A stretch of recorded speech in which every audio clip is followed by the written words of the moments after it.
est de retour.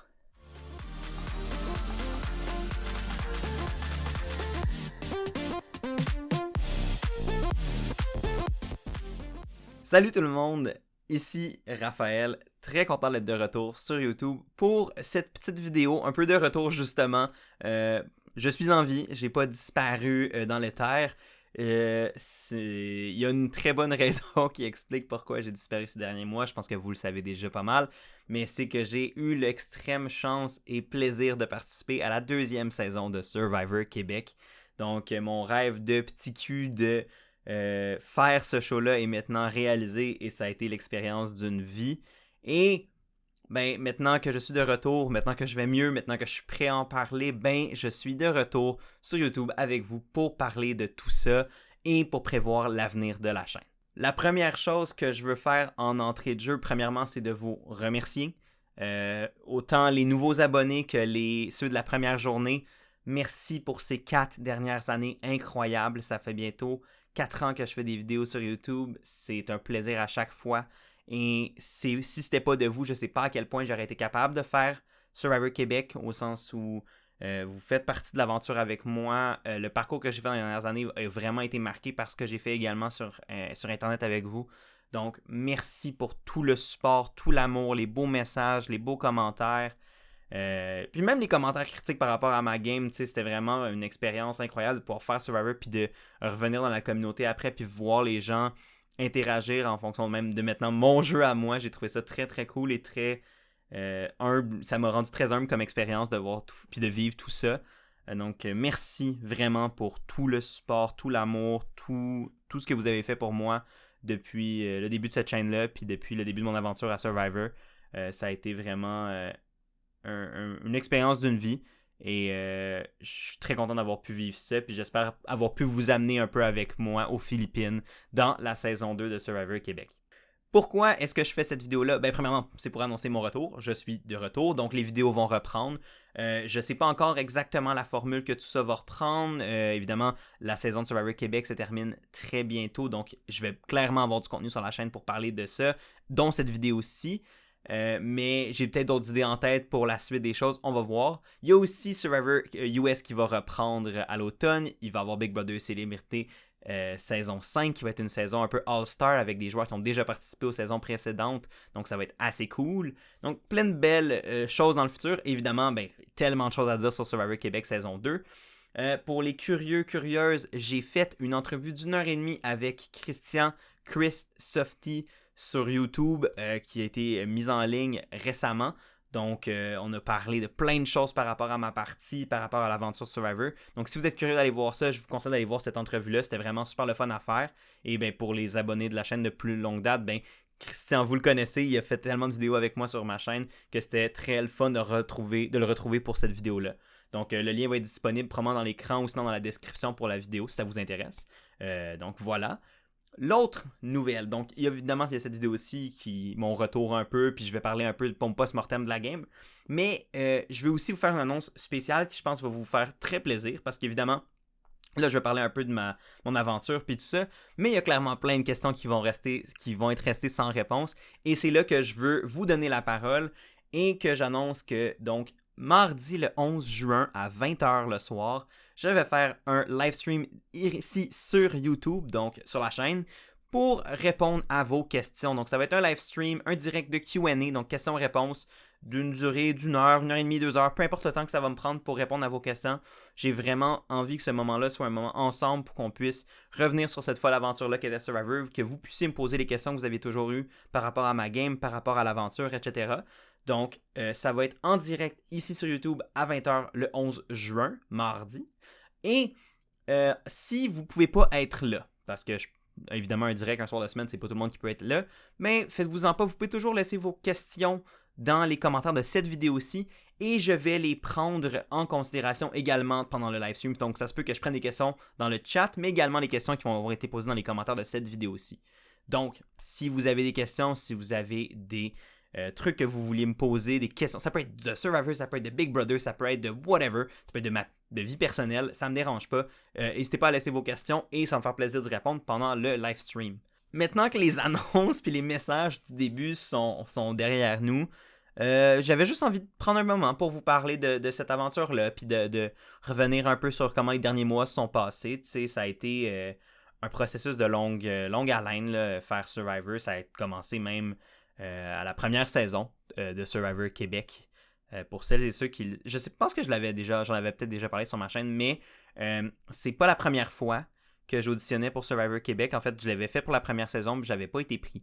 Je m'étais rendu quand même assez loin dans le processus et malheureusement, ben, ils ont décidé d'aller avec les joueurs avec lesquels ils sont allés pour la saison 1 et j'étais très content pour eux. C'est sûr qu'il y avait une déception personnelle, mais on m'avait dit, tu sais, abandonne pas, continue de réessayer parce que tu as un profil qui est intéressant puis on veut voir des profils comme les tiens dans l'avenir. Fait que, tu sais, réessaye puis un moment donné, ça sera peut-être la tienne.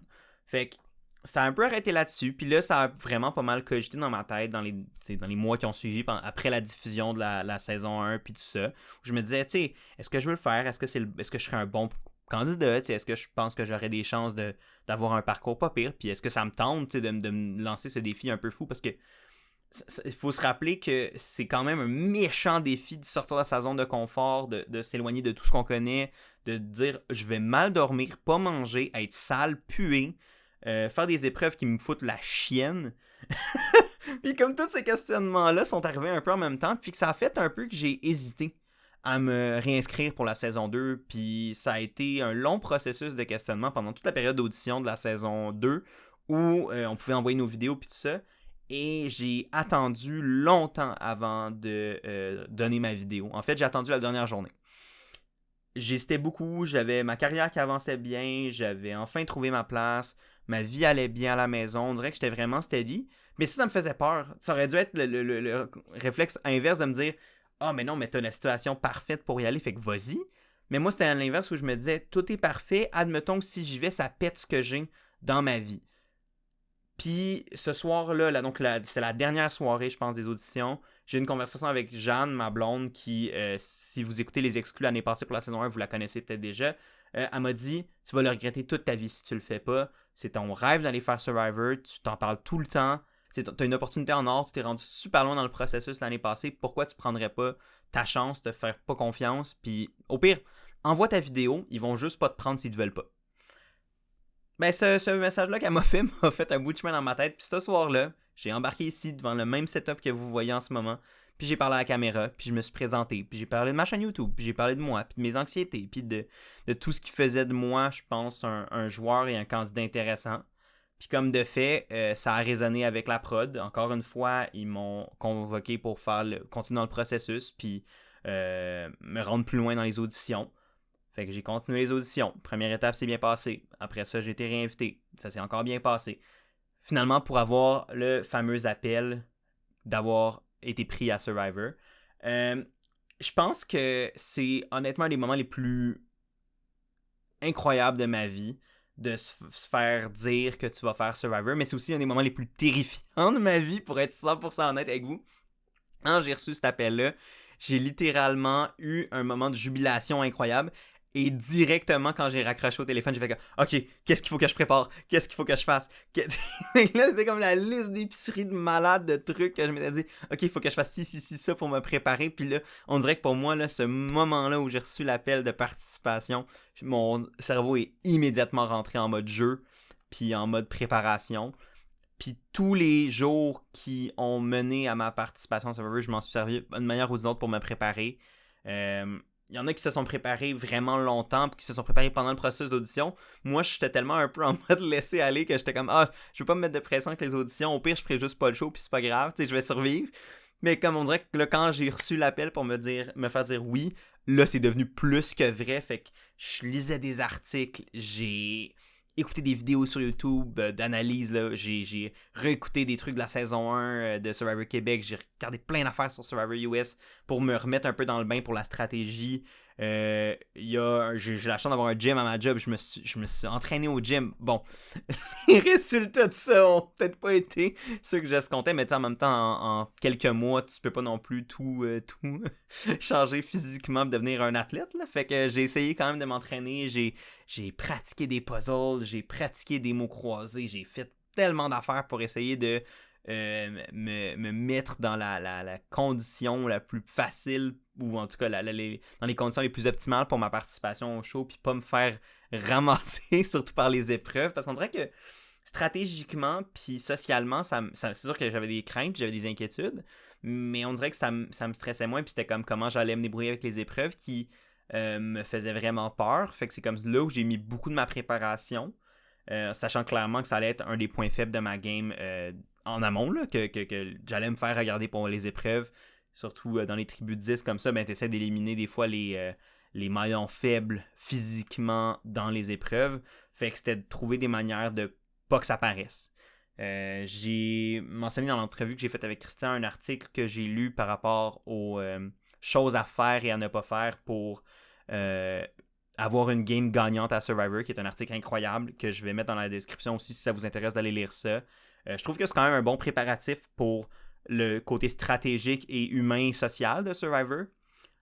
Par contre, faut vraiment, ça c'est la plus grande leçon que j'ai appris de tout le processus de ma préparation versus quand j'ai fait l'émission, c'est que oui, t'as une game, tu peux avoir des règles puis des trucs à suivre pour jouer une game parfaite, mais la seconde que tu vas arriver sur l'île, faut que tu sois capable de briser ces règles-là ou d'adapter ces règles-là à toi, à ta personne, mais non seulement, mais aussi à ta personne en relation avec les autres joueurs qui sont dans ta tribu. Parce que moi, c'est une des choses que j'ai pas été capable de faire immédiatement, puis on l'a vu, ça m'a rapidement mis dans le bas.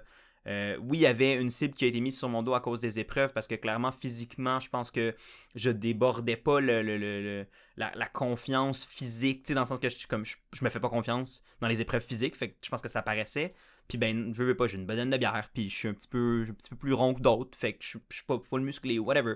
Je pense que les gens le sentaient que j'étais pas le plus athlétique, puis veux pas, ça se voit non plus que je suis pas le plus athlétique, puis vu que les compétitions sont souvent axées vers le physique, puis ils l'ont été particulièrement cette année, je pense que ça m'a mis une cible sur le dos. Mais nonobstant ça, il y a aussi le fait que j'ai un peu trop suivi ces guidelines-là strictement, puis j'ai essayé de jouer le jeu selon les règles que je m'étais un peu fait dans ma tête, puis quand je suis arrivé là-bas, ben, j'ai essayé de maintenir ces règles-là, sauf que les gens avec qui tu joues vont pas jouer avec ces mêmes règles-là, vont pas nécessairement jouer la game la plus optimale, vont pas nécessairement prendre les décisions qui sont les plus logiques pour toi, ou selon toi.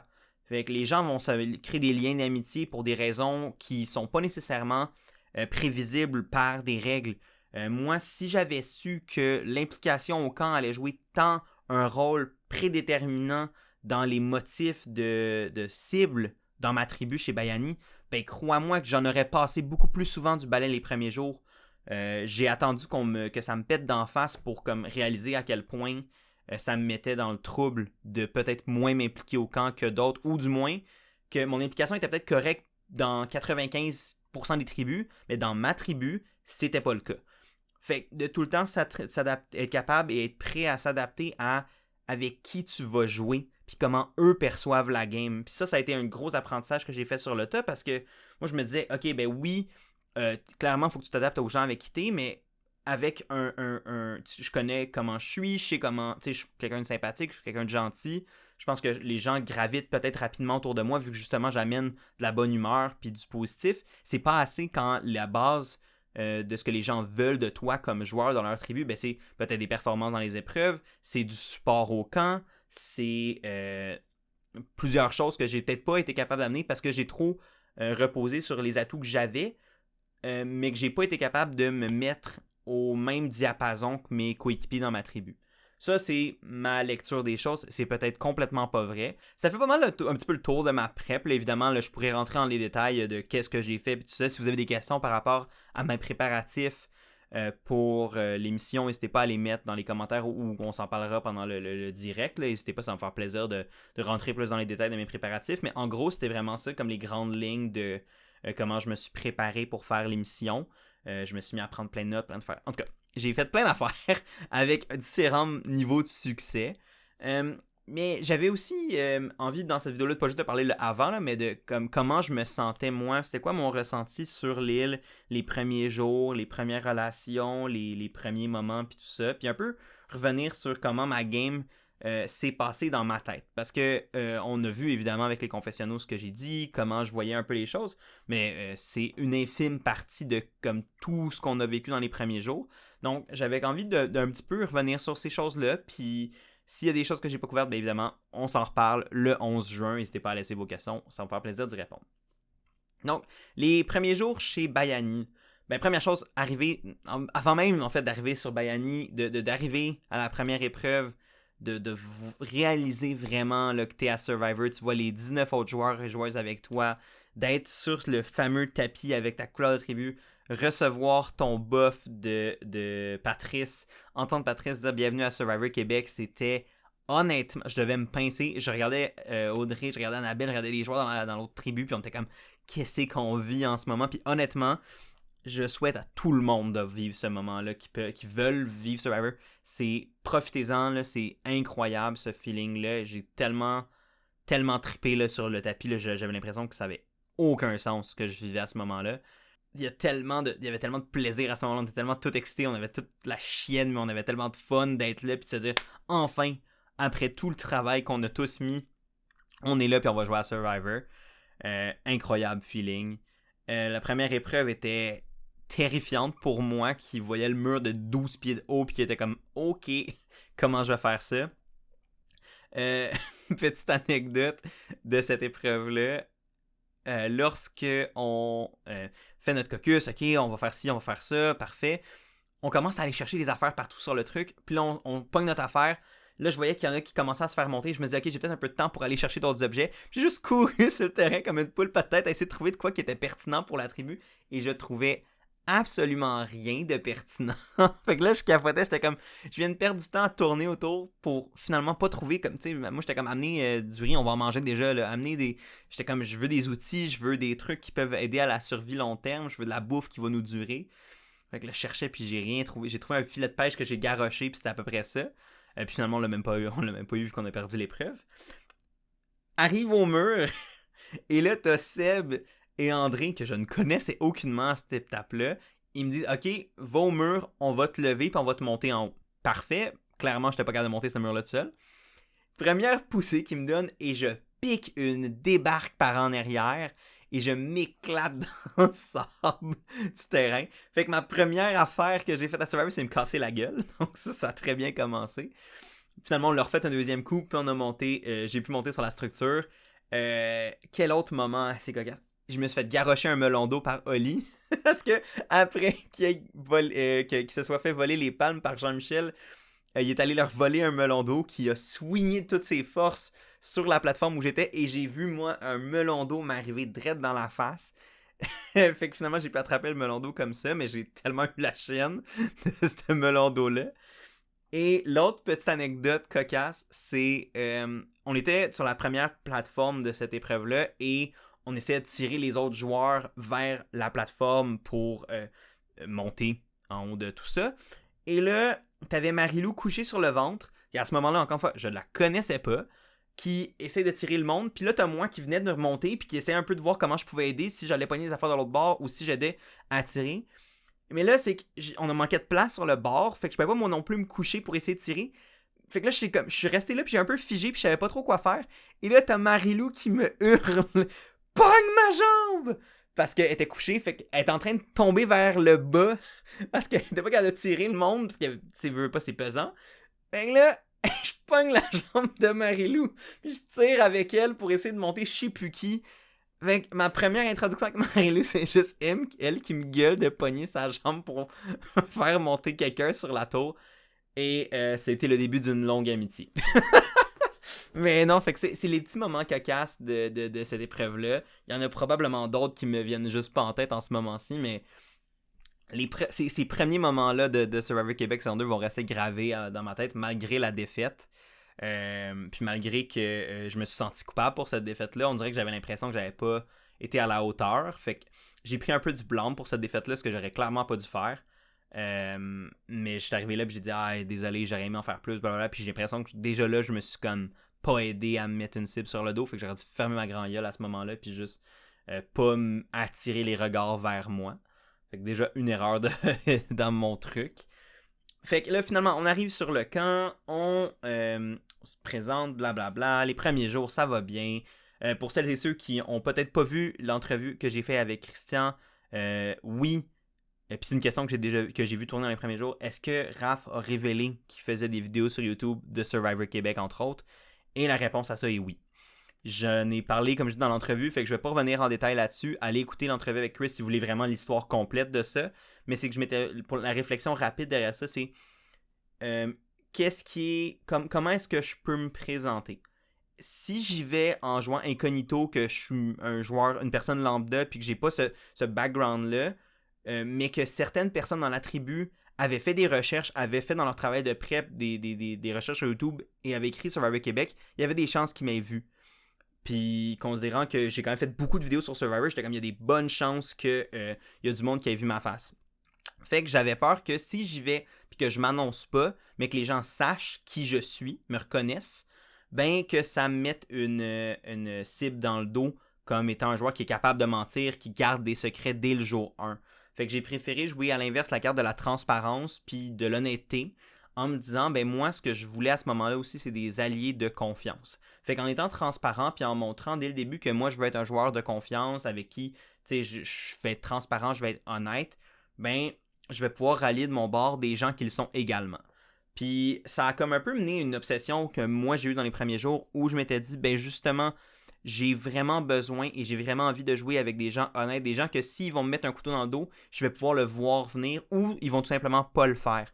Fait que j'ai vraiment gossé au début, les premiers jours, à un peu juste apprendre à connaître les gens, puis à pas me garrocher dans 36 000 alliances, à pas aller tant parler de stratégie dès le début, parce que je voulais juste apprendre à connaître les gens, puis un peu les observer. Je suis quand même quelqu'un d'observateur dans la vie, puis je suis plus en retrait souvent dans les débuts de groupe. Fait que je m'étais dit, je vais rester un peu en retrait, puis je vais observer. Pas au même niveau que Marie-Lou l'a fait. Elle l'a fait pendant des jours. Moi, je l'ai peut-être fait une journée ou deux max, où j'étais pas tant dans les alliances, je faisais plus jaser personnellement avec les gens. Puis j'ai eu quelques relations ou quelques moments où j'ai fait « Ah oui, toi, je veux travailler avec toi », des choses comme ça. Mais c'est ça. Mais j'étais vraiment pris avec l'idée de « Je veux trouver des gens de confiance, je veux travailler avec du monde que je sais qui me trahiront pas ». Fait que je me suis fermé beaucoup de portes très rapidement parce que j'osais pas commettre avec le monde avec qui je sentais pas que je pouvais être 100%. Fait que ça m'a un peu aussi limité, je pense, dans les débuts de ma game. Puis avec le bordel qui était Bayani, pour vrai, les mots peuvent pas décrire à quel point c'était le bordel chez Bayani les premiers jours. Donc déjà, on a Annabelle qui est partie au jour 2. Donc ça nous a fait un gros coup émotionnel, ça nous a fait un gros trou dans la tribu parce que, pour vrai, on n'a pas eu énormément de conversations, moi et elle, ni, tu sais, comme dans la tribu, elle n'a pas été là longtemps, mais je pense qu'Annabelle était déjà partie intégrante de la tribu.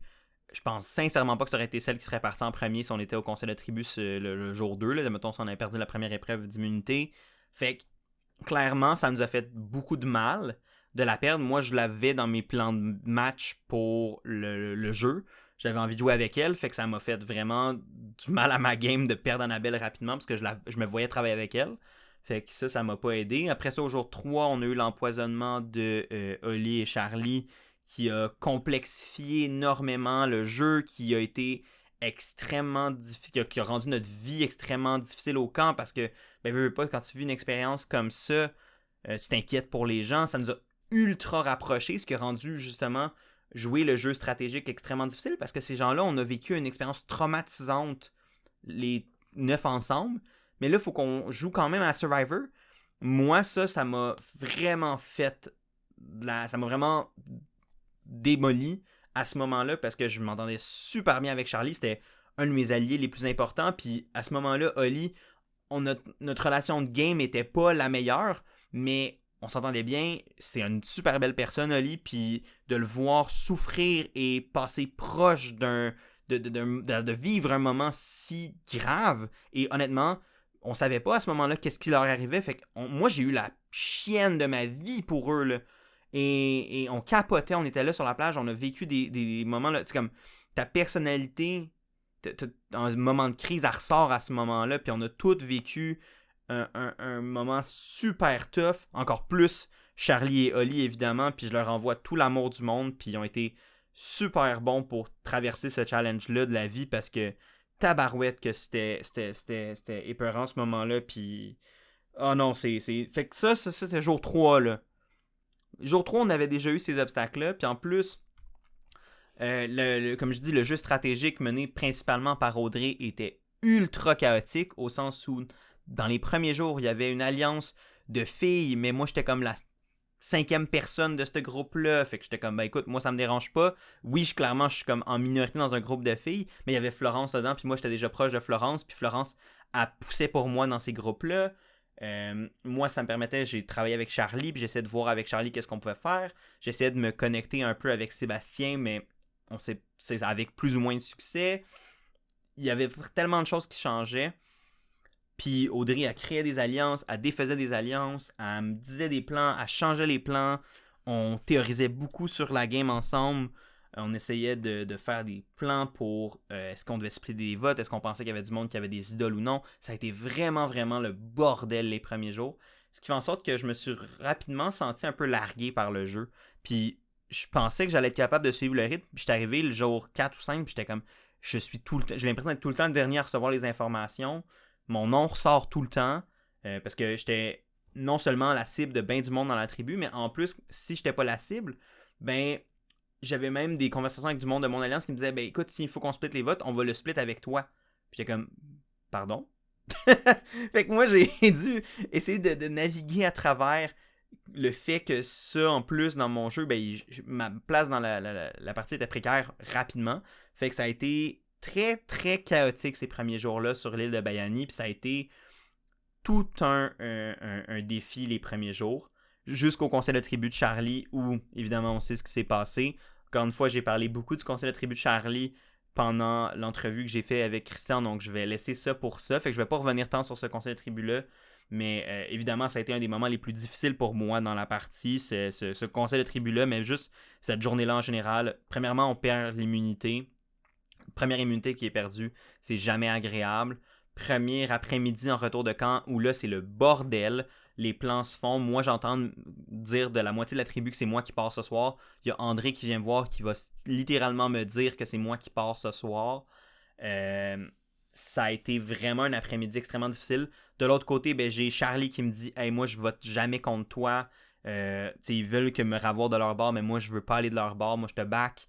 T'as Marie-Lou et Flo qui sont comme avec moi aussi. On essaie de revoir Oli puis Audrey pour un plan. Puis j'ai jamais été capable de leur parler parce que tout le long, ils étaient dans des conversations stratégiques avec l'autre groupe. Ce qui me laissait croire que comme clairement, soit qu'ils se font vraiment tirer fort ou que je suis largué puis que c'est moi qui va se faire sortir ce soir-là. Ça a été vraiment un après-midi freaking chaotique pour finalement arriver au conseil de tribu et que ça pète complètement. Et que je perde un de mes meilleurs alliés au jour 5, je pense, jour 4 ou jour 5. Comme ça m'a démoli. On dirait que c'est là où le jeu de Survivor est devenu super vrai pour moi. Tu sais, oui, on commençait pas tant à avoir faim, mais la réalité des éléments était difficile. Puis tu commences déjà à trouver des fois le temps long, à te demander comme qu'est-ce que tu fais là, avoir faim, avec en plus tous les incidents qui se sont passés les premiers jours, on était comme ok, ouais, ce qu'on fait là, c'est vrai, là. On est dans la jungle, aux Philippines, puis on essaie de survivre. Là. Fait que vraiment, il y a comme le jeu est devenu très vrai rapidement à ce moment-là, puis moi, ça m'a rentré dedans comme une brique. Fait que ça, c'est un peu la genèse de mon aventure à Survivor. Donc, des premiers jours qui étaient super le fun, malgré tout, malgré les mauvais moments. Il y a eu tellement de positifs. Les premières relations que j'ai faites avec Florence, avec Marie-Lou, quand on a commencé à travailler ensemble, ça a été super. J'avais des super belles conversations de vie avec Charlie. Apprendre à connaître tout le monde sur Bayani, c'était super le fun. Vraiment, les premiers jours à Survivor, quand tu apprends à connaître les gens, tu réalises avec qui tu vis cette expérience-là. C'est vraiment, vraiment, vraiment cool. Puis, tu sais, on dirait que tout ça, ça a vraiment amené du fun les premiers jours. Puis moi, ça s'est un peu écroulé lors du conseil de Charlie où c'est là que j'ai fait comme oh, là, la game m'a vraiment, vraiment rentré dedans. Puis là, j'ai eu de la misère, on m'a vu pleurer énormément. Puis ça a été vraiment une journée où j'ai questionné le pourquoi du comment, qu'est-ce que je faisais là. Ça a été extrêmement difficile. Le lendemain matin du conseil de tribu de Charlie, j'ai fait une crise de panique. Puis j'ai pas de problème à en parler. Là. Je pense que les gens qui sont abonnés de longue date sur ma chaîne ont conscience que j'ai des problèmes de santé mentale. À la base, en fait, cette chaîne YouTube-là, c'était un peu un projet personnel pour travailler ma confiance en moi, puis un peu me mettre out there pour je sais pas, vraiment juste comme m'exprimer, puis un peu parler du sujet qui m'intéresse, espérer en parler avec d'autres gens, puis travailler sur moi avec ça. Puis ça m'a quand même amené à faire Survivor après. Puis clairement, j'allais mieux avant d'aller faire Survivor. Là, clairement, je serais pas allé faire Survivor si j'étais dans des patterns de santé mentale qui étaient pas sains, là, clairement. Fait que j'allais bien, c'est pour ça que j'allais faire Survivor. Mais je suis arrivé là, puis le stress, la pression, le sentiment de culpabilité, le fait de me faire dire que c'était moi qui partais ce soir-là, que ma game était dans les poubelles, tout le petit château de cartes que moi j'avais construit en me disant, ben ok, je me suis seté, j'ai des alliés, j'ai un plan pour le premier vote, ça devrait bien aller. Tout ça s'est écroulé en dedans de quelques heures pour moi, fait que ça a été vraiment, vraiment, vraiment difficile. Puis ça a ressorti des triggers d'anxiété pour moi que j'avais pas vécu depuis longtemps. Fait que c'est les premiers moments où j'ai pas full filé. Fait que j'ai fait une crise de panique. Heureusement, on est suivi par une psychologue à Survivor. Et on l'a vu à ma prolongation, justement, cette psychologue-là. Et ça a été une perle pour moi, cette femme-là, Mère-Claude, je t'adore. Elle m'a vraiment aidé à comme prendre les choses un journal à la fois, un truc à la fois, puis de continuer de prendre du plaisir dans le jeu, malgré les difficultés. Malgré que j'allais pas bien à ce moment-là, de juste comme prendre le temps de recul, aller mieux, puis me donner la chance d'aller mieux avant de me dire que ça allait vraiment, vraiment pas. Et comme de fait, j'ai pris ce temps-là, puis plus tard cette journée-là, ça allait mieux. Puis j'ai repris du plaisir à jouer à Survivor, j'ai pu m'expliquer avec les gens avec qui il y avait eu des tensions, j'ai pu avoir des conversations qui ont un peu aidé à remettre ma game en place. Puis j'ai aussi pris action sur moi, sur les choses que j'avais besoin de changer, je pense, pour qu'aux yeux de ma tribu, je contribue plus, puis que j'aide plus, puis que j'essaie de redonner un deuxième souffle à ma game qui s'est écroulé devant mes yeux au premier conseil de tribu. Puis pour vrai, je pense que ça a quand même marché, tu sais, je veux pas... j'ai repris plaisir à jouer à Survivor à ce moment-là, où ça a été vraiment les prochains jours qui ont suivi ça, étaient super le fun, avec mon alliance de Flo et Marilou, même si on était dans le bas à ce moment-là, on avait du fun à essayer de théoriser des manières de s'en sortir, à essayer de voir s'il y avait des cracks de l'autre côté. Les filles ont eu des rapprochements avec Oli. Moi, je parlais beaucoup avec Seb puis Audrey pour essayer de voir si je pouvais m'en sortir d'une manière ou d'une autre. Tu sais, veux pas, dans l'émission, on voit beaucoup juste les relations stratégiques. Puis souvent, les relations stratégiques découlent de relations personnelles.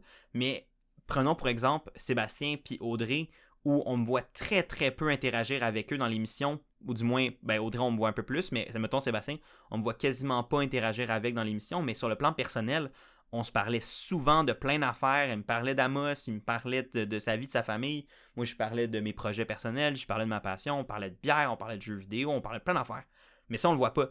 Fait que tu sais, moi j'essayais vraiment de connecter humainement avec justement Audrey, Seb, puis en même temps, ce que je faisais, c'est que je leur disais, écoute là, moi, présentement, ma game là, est dans les vidanges. J'ai pas d'alliance nommée, claire et définie. J'avais ma relation avec Flo et Marilou, mais j'essayais de le camoufler autant que possible, en disant que c'est vraiment juste une relation personnelle et non de game.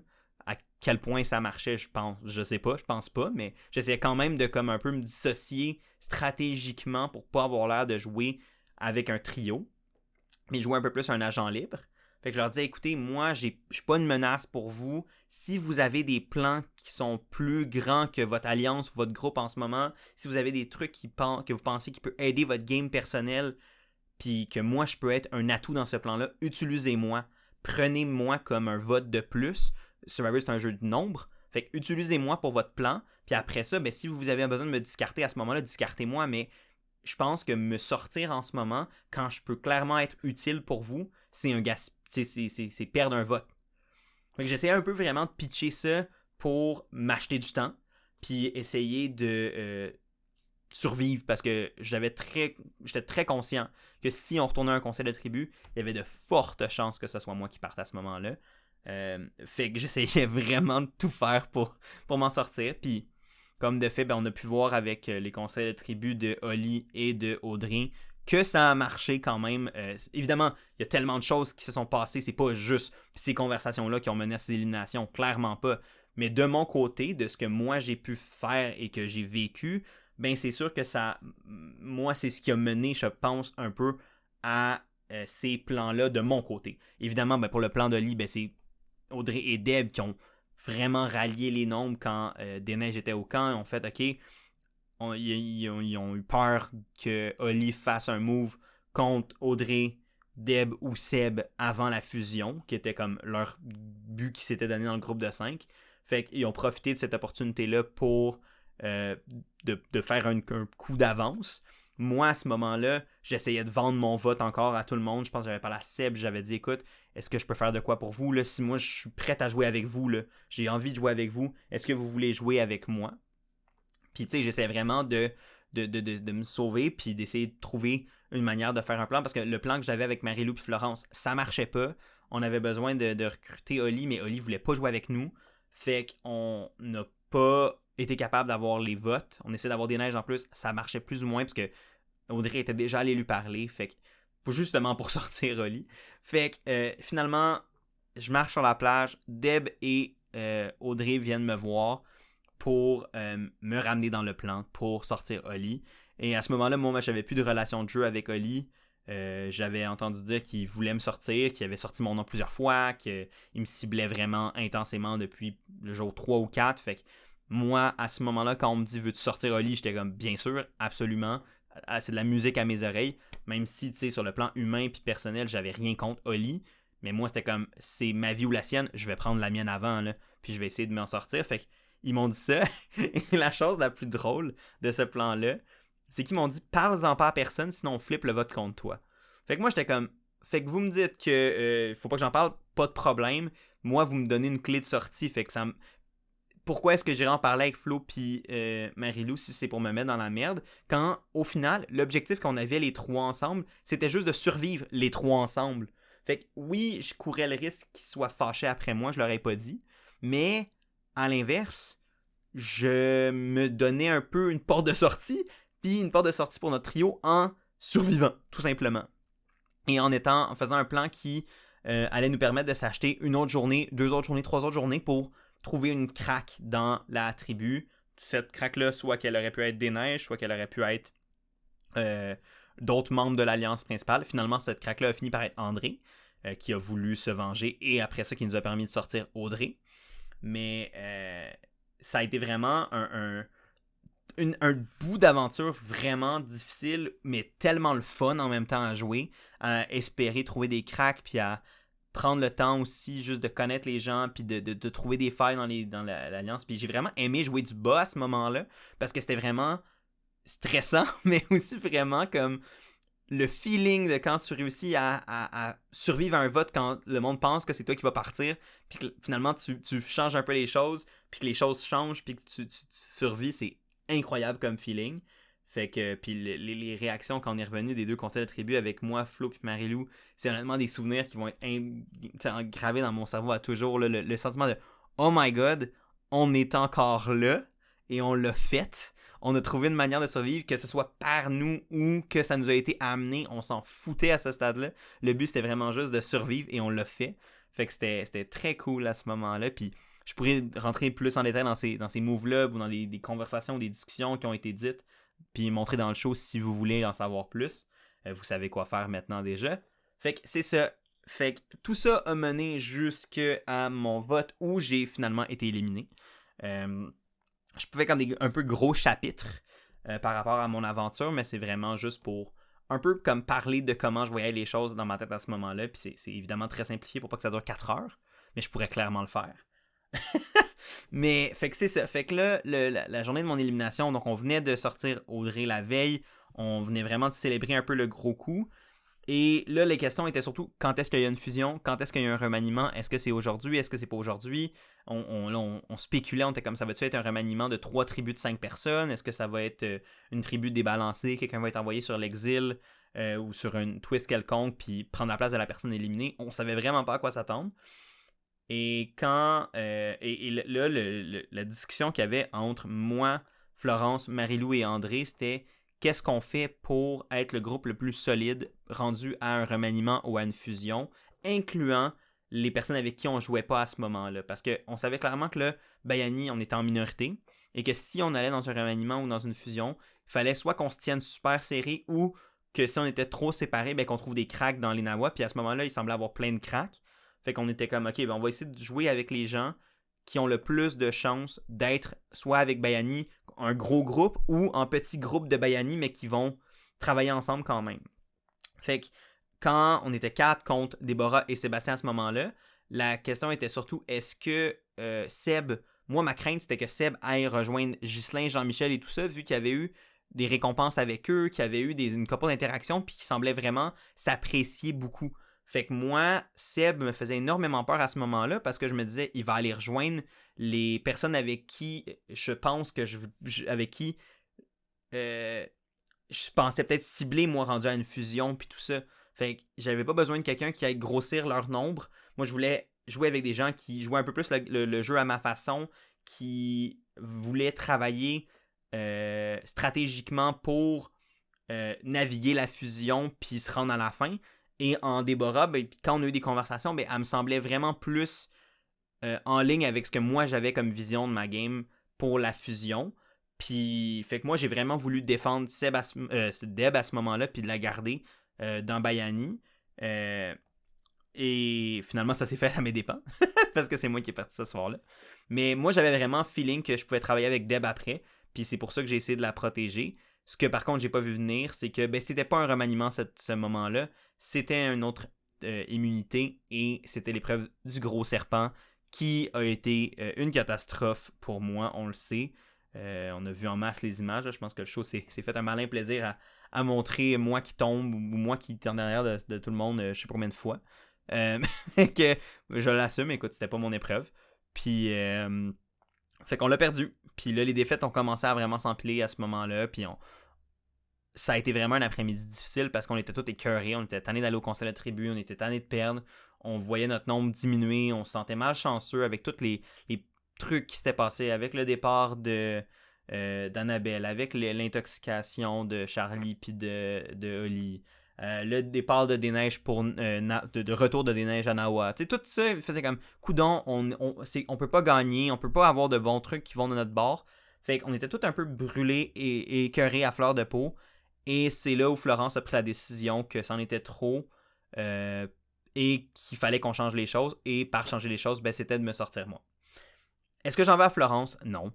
Évidemment, est-ce que c'est sûr que j'aurais aimé rester dans le jeu? Est-ce que j'aurais aimé poursuivre parce que je pense qu'on avait un groupe vraiment solide? Puis est-ce que je pense que j'aurais été un atout pour Florence à ce moment-là? Je pense que oui, mais je peux pas y en vouloir. C'est un jeu, c'est pas grave. Tu sais, dans un sens, si j'avais été capable de rassurer mes alliés en leur disant que ben c'est pas grave si on perd, parce que de toute façon notre plan il est béton, on a des buffers, on va être capable de se rendre à une fusion, puis que rendu à une fusion, si on est tellement en minorité que justement on n'est plus des menaces, ben les Nawa vont vouloir s'entretuer entre eux avant de s'attaquer à nous les Bayani, parce que de toute façon on n'est pas des menaces, et ils vont penser justement que nous on pourrait s'allier avec la minorité chez Nawa pour éliminer l'ancienne majorité du côté des Oranges. Fait que tu sais, j'aurais pu sortir clairement des arguments que maintenant, avec le recul, me semble évident que j'aurais dû sortir. Mais sur le moment, moi, j'ai pas remarqué qu'il y avait des failles dans mon alliance. J'ai pas remarqué que le train était en train de me passer à côté puis que c'était mon nom qui était littéralement sur le bloc ce soir-là. Et ben, je me suis fait sortir dans un beau blindside parce que pour vrai, moi, mes performances aux épreuves à ce moment-là me semblaient plus un enjeu pour la tribu parce que justement on était enfin dans une position majoritaire, on était enfin dans une situation qui nous permettait d'avoir des défaites sans avoir peur pour nos vies et que rendu à la fusion, mais un joueur comme moi qui est clairement pas perçu comme une menace était parfait à avoir à ses côtés à la fusion parce que je vais pas être une menace pour voler les immunités individuelles. Moi, c'est vraiment comme ça que je le voyais à ce moment-là. Fait que c'est pour ça que quand, finalement, c'est moi qui s'est fait sortir ce soir-là, j'étais si surpris parce que j'étais certain que Marie-Lou et Florence ne se retourneraient pas contre moi. Puis André semblait vraiment solide avec nous à ce moment-là. On s'était dit que le plan était Seb, qu'on allait éliminer Seb, sans parler de paroles ou quoi, parce que je sais que c'est un sujet qui revient des fois avec le jeu d'André post-fusion. on avait un plan, et ce plan-là, moi, c'est le plan que je croyais, qui était de sortir Seb, puis que si Seb gagnait l'immunité, ben, on sort Deb, et finalement, ben, le vrai plan, c'était de me sortir moi. Et ça, je l'ai jamais vu venir, et c'est pour ça que j'ai été si blindside. Donc, la dernière chose que j'avais envie de parler avec vous dans cette vidéo-là, c'est un petit résumé de ma game puis de ma philosophie. Il y a plein de choses que j'ai laissées de côté parce que je veux pas que ça prenne trop de temps. N'hésitez pas, on va avoir en masse de temps pour parler de tout ça pendant le direct du 11 juin. Fait que, encore une fois, je vous invite à laisser vos questions.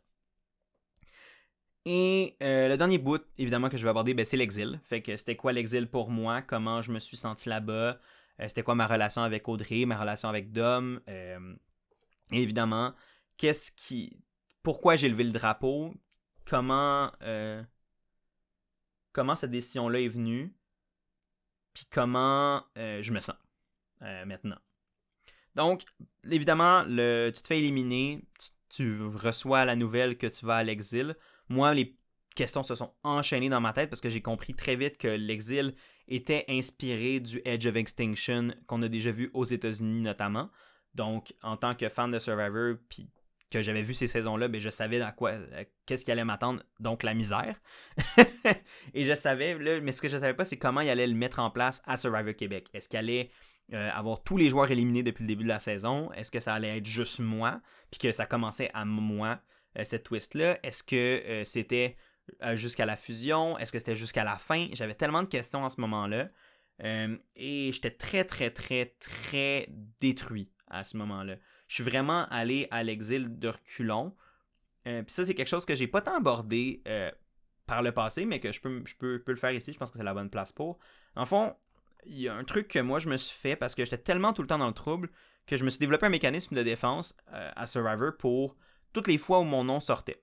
Puis c'était tout simplement de me dire que c'est juste un jeu, puis si tu te fais éliminer avant la fusion, tu vas aller retourner voir tes proches, tu vas aller pouvoir manger, tu vas aller pouvoir avoir toutes les choses dont tu es en manque en ce moment. Puis ça m'aidait à comme décompresser, parce que je voulais tellement être dans ce jeu-là, puis je voulais tellement survivre, qu'à chaque conseil de tribu, j'étais sur le bord de péter aux frettes parce que j'étais tellement stressé, que j'ai eu besoin de me développer un truc de dédramatisation de ce que je vivais à Survivor, parce que je vivais trop mal le fait que mon nom sortait tout le temps. Puis j'étais tout le temps dans le trouble, j'étais tout le temps en danger. Fait que quand je me suis réellement fait éliminer, moi je me suis dit, bon, tu sais, j'étais tellement triste, j'étais tellement brisé, mais je me suis dit, j'essayais de me rappeler, bon, tu vas aller voir ta blonde, tu vas aller voir tes proches, tu vas aller voir tes chats, tu vas aller manger, tu sais, j'essayais de me consoler en me disant tout ce que j'allais avoir, et qui essayait de me ramener vers le confort que j'avais pu.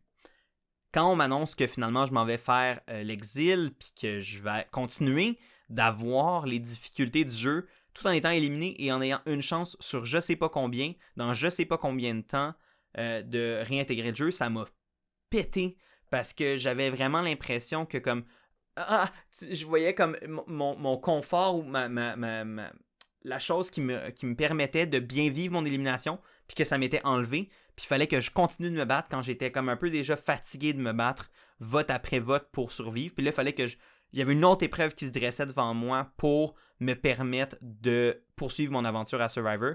Fait que les premières heures, je les ai trouvées extrêmement difficiles parce que j'étais comme pas prêt à aller à l'exil dans ma tête. J'étais prêt à rentrer parce que je m'étais fait éliminer, puis je m'étais dit, ben je vais pouvoir digérer la défaite, puis apprendre de ça. Mais non, j'ai été lancé dans l'exil. Et tu sais, avec le recul, je suis tellement chanceux d'avoir eu cette opportunité-là, d'avoir une deuxième chance à ma game à Survivor, puis d'avoir pu me battre, même si je ne me suis pas rendu jusqu'au bout, d'avoir la chance d'essayer de me battre pour réintégrer le jeu. Tu sais, je suis super chanceux de l'avoir eu, cette opportunité-là, puis je la regrette vraiment pas. Mais sur le coup, quand je me suis fait éliminer, c'est la dernière chose que je voulais aller faire, c'est d'aller à l'exil. Mais je suis allé et j'ai eu le grand plaisir de voir Audrey là, parce que j'avais tellement pas envie d'aller là tout seul. Fait que j'ai eu le grand plaisir de trouver mon amie Audrey là-bas, qui a été la première membre de l'exil. Et ça a vraiment fait du bien de l'avoir là. Pour vrai, autant que dans le show, on la voyait comme la vilaine et tout ça. Avec moi, sur le plan humain, on avait vraiment une connexion personnelle super forte, super importante à mes yeux. Puis quand t'es à l'exil, quand on dit qu'il n'y a rien à faire à l'exil, je vous mens pas, il n'y a absolument rien à faire. La plage est fait comme 4 mètres carrés. Il y a aucun divertissement, il y a pas de tâches de camp à faire vraiment qui te tiennent occupé. Il n'y a pas d'épreuves, il n'y a pas de mini-jeux, il y a pas. Tu sais, la seule affaire qu'il y a eu, c'est les épices qu'Audrey a trouvées en 4 ou 5, 6 jours que j'ai été là. Je sais plus combien. Je pense que j'ai été là 5 jours. En 5 jours que j'ai été là, c'est la seule chose qu'on a eu à faire de tout le long de l'exil. Fait que c'était long. Puis tout ce que tu as à faire quand tu es sur l'exil, c'est réfléchir à la game. C'est la seule chose que tu peux faire. C'est penser à pourquoi tu as été éliminé, qu'est-ce que tu veux faire si tu reviens dans le jeu, ça a été quoi tes erreurs. Puis comme je dis, moi, l'espèce de cocktail qui a fait que ça a vraiment pas été pour moi à l'exil, c'est que je me posais la question, pourquoi est-ce que j'étais tout le temps dans le trouble? Pourquoi est-ce que j'étais tout le temps la cible? Pourquoi est-ce que j'étais tout le temps l'espèce de bouc émissaire de la tribu dans les épreuves, puis tout ça? Puis ça m'a vraiment, vraiment, vraiment joué dans la tête, puis ça m'a vraiment amené dans une spirale super négative de doute, de peu de confiance en moi, de fatigue émotive, fatigue émotionnelle, fatigue en général. Je dormais pas bien la nuit. Comme je disais, on se faisait marcher dessus par des animaux la nuit, des singes ou des écureuils, on sait pas trop quoi. Fait qu'on dormait mal, on mangeait à peine, on buvait, mais c'était à peu près ça. Tu sais, comme les noix de coco, moi j'étais plus capable, j'haïssais ça. Fait que j'en avais jusque-là de la noix de coco. Fait qu'on affaiblissait à vue d'œil. Genre, à Survivor, j'ai dû perdre à peu près 20 livres. Je pense que j'en ai dû perdre 10 à l'exil. Là. Ça n'a aucun sens. À quel point c'était difficile. Puis psychologiquement, ça allait pas. Je ruminais beaucoup. Les choses que j'ai vécues dans le jeu, qui ont été montrées et non, m'ont vraiment, vraiment, vraiment travaillé. Et je me rappellerai toujours le matin. C'était après. C'était 2 jours. Je pense que Dom est arrivé. On a fait une journée complète avec Dom. Puis c'est le lendemain matin où, tu sais, on avait du fun avec Dom. Oui, ça a comme racheté une dynamique de plus. Mais on savait toujours pas quand est-ce que l'exil allait finir. On n'avait pas d'infos de la prod sur quand est-ce que, qu'est-ce qui allait arriver avec nous. On savait absolument rien. Puis ça commençait vraiment, vraiment, vraiment à me gruger le moral. Puis j'avais plus de fun, j'avais plus cette hargne-là de me battre parce que j'étais déjà tanné de me battre contre moi-même dans ma tête. J'avais plus j'avais plus la force pour me battre contre les éléments du jeu pour survivre. Et je me rappelle, puis là je faisais de l'anxiété, je partais dans des spirales où j'avais vraiment des pensées dark qui continuaient, puis j'arrivais pas à m'en sortir. J'ai rencontré la psychologue 2 fois. Pour essayer de voir ce qu'il en était, puis voir comment je me sentais, puis qu'est-ce qui était la meilleure chose pour moi. Puis on a eu beaucoup de discussions, ça m'a aidé, mais malgré tout, je me sentais vraiment pas bien. Puis le matin où j'ai décidé de lever le drapeau, il y avait Audrey puis Dom qui faisait, je pense qu'il allait sur la grosse roche. Puis moi, même juste aller sur la grosse roche puis être avec des gens, ça me tentait plus. Je me sentais vraiment pas bien. Je suis juste allé dans l'abri puis je me suis mis à pleurer. Pour absolument aucune raison. Là. Je me suis mis le bof sur la tête, puis là, je pleurais à chaudes larmes, puis je savais pas pourquoi. Puis ça m'a ramené vraiment comme quand j'ai fait ma dépression en 2020. Et là, ça m'a fait extrêmement peur de voir cette réaction-là. Puis c'est là où j'ai pris la décision de lever le drapeau, parce que j'ai fait, ok, je peux pas, ça va de pire en pire. J'espérais que ça aille de mieux en mieux en me disant, ben l'exil va finir, tu sais, je vais être capable de m'en sortir, puis d'avoir la chance de me battre pour ma vie. Puis après ça, ben, si je perds l'épreuve, je vais être déçu, oui, mais je me serai battu jusqu'au bout de l'exil. Fait que j'essayais vraiment, vraiment, vraiment de me battre pour me rendre jusqu'au défi de l'exil. Puis à la limite, je me disais, je sais même pas, comme je me sentais pas apte à revenir dans le jeu, mais j'étais comme, ben tu sais, je vais essayer de me battre dans le défi, puis au pire, je le perdrai, puis ça va être ça. Si je me sens que le matin du défi, je me sens pas apte à rentrer dans le jeu, au pire, je perdrai volontairement le défi du retour, mais j'étais comme, je peux pas faire ça, c'est pas moi de faire exprès de perdre le défi de l'exil ou quoi que ce soit. Fait que j'ai juste fait non. La meilleure décision pour moi à ce moment-là, c'est juste de me sortir de ça, de lever le drapeau, de prendre un pas de recul de Survivor pour prendre, tu sais, parce que là, j'arrivais juste pas à sortir de ma tête, de Survivor de ma tête, puis ma tête de Survivor. Puis là, j'avais besoin de le faire, j'avais besoin de revenir dans la vie normale pour prendre le pas de recul, pour digérer toutes les informations qui s'en mêlaient dans ma tête, puis qui me tiraient vers le bas. Mais c'est pour ça que j'ai levé le drapeau. Et quand j'ai levé le drapeau, j'ai vraiment senti cette pression-là me lever des épaules, puis encore à ce jour, là, ça fait des mois maintenant que j'ai pris cette décision-là et je la regrette pas. Est-ce que je suis déçu de ne pas avoir eu l'expérience complète de Survivor en m'étant pas rendu à la fusion, en n'ayant pas eu cette chance-là, en m'étant pas donné cette chance de me rendre à la fusion? Oui, il y a une déception, mais est-ce que je regrette ma décision? Absolument pas. C'était vraiment la bonne décision pour moi à ce moment-là parce que j'allais vraiment pas bien. Puis je savais pas comment j'allais m'en sortir de cette spirale-là.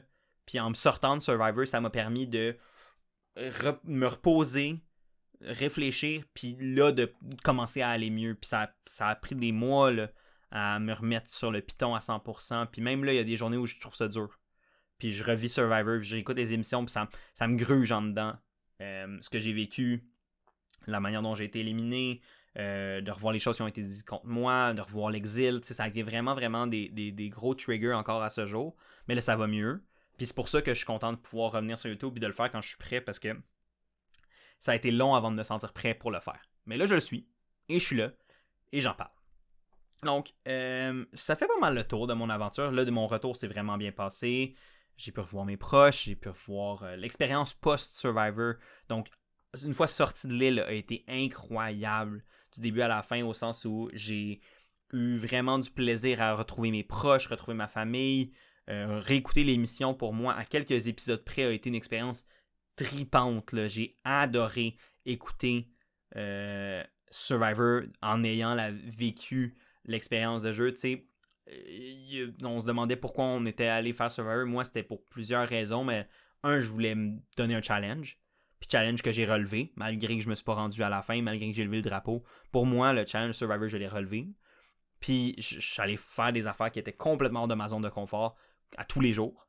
Puis ça, pour moi, je suis vraiment, vraiment content de ça. Puis c'est comme quand est-ce que tu as la chance d'aller challenger comme ça dans la vie. Fait que je suis super content de l'avoir fait. Puis en plus de ça, ben, j'avais envie, moi, en tant que de personne qui parle de Survivor, de Big Brother, puis ça, j'avais envie de découvrir un peu les envers du décor, de vivre c'est quoi les réflexions que tu as quand tu es joueur pour vrai versus quand tu fais juste l'écouter à la maison. Puis tu te rends compte que quand tu es joueur, les décisions que tu prends sont tellement plus irrationnelles puis tellement plus émotives que quand tu écoutes l'émission. Parce que quand tu es sur l'île, tu as des informations qui viennent de partout, tu sais pas qui te ment, qui te dit la vérité, ben tu prends des décisions qui viennent avec ce que tu sais, avec ce que tu comprends, mais qui sont clairement pas nécessairement tout le temps les bonnes. Puis tu sais, c'est pas juste un personnage que tu regardes, toi, c'est ta vie. Les décisions que tu prennes sont pour ta vie dans le jeu, mais aussi ta vie en général, juste de comme c'est mon quotidien. Fait que si je me pogne avec quelqu'un, ben c'est moi qui va être pogné pour réparer les pots cassés. Si y a du monde qui me frustre dans le jeu, ou si on a des conflits interpersonnels ou des alliances, des plans, des choses comme ça, ben une fois le 20 minutes de l'émission fini, un spectateur, moi quand j'étais spectateur ou quand j'étais analyste, ben j'en parlais, puis après ça je l'oubliais puis je mettais ça derrière moi. En tant que joueur, tu peux pas faire ça, c'est ta vie, c'est littéralement ton quotidien qui ton jeu est ton quotidien est le jeu et le jeu est ton quotidien. Puis ça a été vraiment vraiment comme un énorme apprentissage, un énorme apprentissage pour moi en tant qu'analyste, en tant que personne qui fait du contenu là-dessus. Puis c'est clairement quelque chose que je vais prendre en considération dans mes analyses dans le futur. Puis tu sais, je pense que je vais être beaucoup plus compréhensif des moves des autres. Je pense que je l'étais quand même par le passé. Je pense que j'ai jamais tant critiqué les moves des gens comme tels ou les gens derrière les moves, mais je vais encore moins le faire au sens que je pense que je suis capable maintenant de comprendre beaucoup plus l'irrationalité ou les erreurs potentielles faites par les joueurs à Survivor, à Big Brother, etc. Parce que maintenant, je pense que je suis un petit peu plus équipé pour comprendre c'est quoi réellement qui se passe quand t'es sur ces îles-là, quand t'es dans la maison, etc. Puis c'est une expérience que, pour vrai, je me considère ultra chanceux d'avoir eu. Je regrette zéro. Et si j'avais l'opportunité d'y retourner, j'y retournerais demain matin. Je sais pas s'il va y avoir une saison All-Star. Clairement, il y a des joueurs dans la saison qui vont peut-être être appelés avant moi parce qu'on a eu des personnages incroyables dans notre saison. Puis ça a été un honneur et un plaisir de partager les plages avec ce monde-là. Fait que clairement, je pense qu'il y en a qui vont avoir des appels avant moi pour une deuxième chance. Mais si j'ai l'opportunité de refaire Survivor, clairement je dirais oui. Puis clairement j'irais plus de prep. J'irais un peu plus au gym. Je ferais clairement les affaires différemment à mon entrée de jeu. Mais non, c'est fou ce que je ferais pour avoir une opportunité de retourner là-bas. Puis pour vrai, je souhaite vraiment à tout le monde qui souhaite faire Survivor de s'essayer. Ça vaut la peine. Le processus d'audition est le fun. Tu apprends des affaires sur justement comment ça fonctionne les auditions. C'est le fun d'essayer de voir comment tu peux marketer un peu ton personnage, comment tu peux être toi-même tout en étant un candidat qui pourrait être intéressant pour le show, tout ça. Non, c'est vraiment une expérience de rêve que je souhaite vraiment à tout le monde qui le souhaite. Donc voilà. Ça met un peu fin, je pense, à tout ça. Là. J'ai vraiment. Au début, je pensais faire une vidéo super courte où je faisais juste faire un petit petit point rapide sur comment je me sentais. Puis finalement, ça a fini que j'en ai parlé pendant 1 heure. Mais si ça, c'est pas le signe que je suis de retour pour vrai, je sais pas ce que c'est. Mais voilà, donc je tiens juste à vous rappeler que donc mardi le 11 juin à 20h, on va être en direct ici sur YouTube pour parler pour répondre à toutes vos questions. Donc soit en direct dans le chat ou dans les commentaires de cette vidéo-ci, je vais prendre vos commentaires pour le live stream. Ça va être disponible en rediffusion sur YouTube évidemment, sur les plateformes de balado, comme toujours, ça change pas. Qu'est-ce qui est de l'avenir de la chaîne? Bien, après ce live stream-là, évidemment, c'est sûr que j'ai des idées de contenu que j'aimerais faire au courant de l'été par rapport à Survivor Québec saison 2. Sans avoir de plan officiel pour l'instant, fait que je garde ça. Je ne vais pas faire de promesses que je ne suis pas capable de tenir, mais j'ai des idées en tête clairement, des choses que j'aimerais faire, dont j'ai commencé à réfléchir. Et évidemment, à l'automne, avec le début des autres saisons, c'est sûr et certain que je vais être de retour pour la couverture. J'ai écouté Big Brother Canada, j'ai l'intention d'écouter Big Brother aux États-Unis. Faut encore que je rattrape Big Brother Célébrité saison 4. Oups. Fait que je me tiens encore dans cet univers-là à fond. Donc, j'écoute les Traites Québec, qui est d'ailleurs excellent. Fait que, tu sais, je me tiens vraiment à cœur puis à jour dans l'univers des téléréalités, comme toujours. Donc, je pense qu'on va avoir des beaux prochains mois. Encore une fois, merci d'avoir pris le temps d'écouter. Si vous avez écouté ça jusqu'à la fin, qu'est-ce que vous faites encore ici à m'écouter monologuer pendant 1 heure? Mais merci, c'est super fin. Merci pour tout votre support. Merci pour votre support pendant la saison. J'aurais pas pu faire cette aventure-là, je pense, sans vous, d'une manière. Je vous ai amené un peu avec moi aux Philippines. En sachant, les gens savaient que je faisais des vidéos. Les gens savaient que la communauté qu'on avait. Fait que j'espère avoir pu vous amener un peu avec moi dans mon aventure aux Philippines. J'espère que vous avez du fun à écouter le show. J'espère que vous avez encore du fun à écouter le show parce que c'est pas fini. Et nous, on se dit à très bientôt. Donc le 11 juin, j'ai tellement hâte de répondre à vos questions. Ça va être malade.